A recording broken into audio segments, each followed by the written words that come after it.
मुल्क डिफॉल्ट की जानिब जा रहा है और ये लोग इलेक्शन से भाग रहे हैं। इन लोगों की हठधर्मी बरकरार है। पाकिस्तान के अवाम इस वक्त फाकों पर मजबूर हो गए हैं। बोल न्यूज के प्रोग्राम नेशनल डिबेट में पीटीआई रहनुमा हलीम आदिल शेख की गुफ्तगू।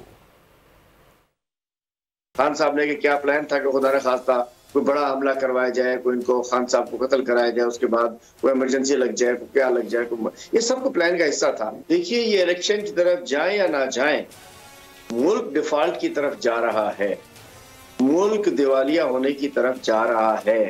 अवाम फाका कशी पे आ चुके हैं। जाहिर खुफिया सब सपोर्टर इनके थे, उसके बावजूद इलेक्शन हम जीते। पंजाब में गवर्नमेंट हमारी है। तमाम तर ख्वाहिशात के बावजूद अल्लाह ताला उनको सेहत दे रहा है, सेहतयाब हो रहे हैं। खान साहब की मोबिलिटी ठीक हो जाती है कि वो मूव कर सकते हैं, घूम फिर सकते हैं। इंशाअल्लाह हमारा प्लान बना हुआ है। पूरे सूबा सिंध में अगला टारगेट हमारा सूबा सिंध है। अगला महाज, सियासी महाज हमारा सूबा सिंध है। अगर आपको ये वीडियो पसंद आए तो लाइक पर क्लिक करें।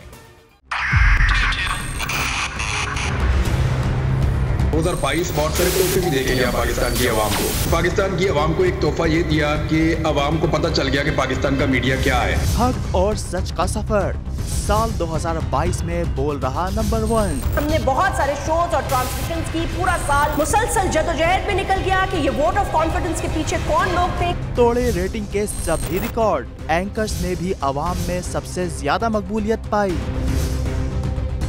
और सोशल मीडिया पर भी बोल रहा सब पर भारी। सब्सक्राइब करें और बेल दबाएं ताकि कोई खबर रह न जाए।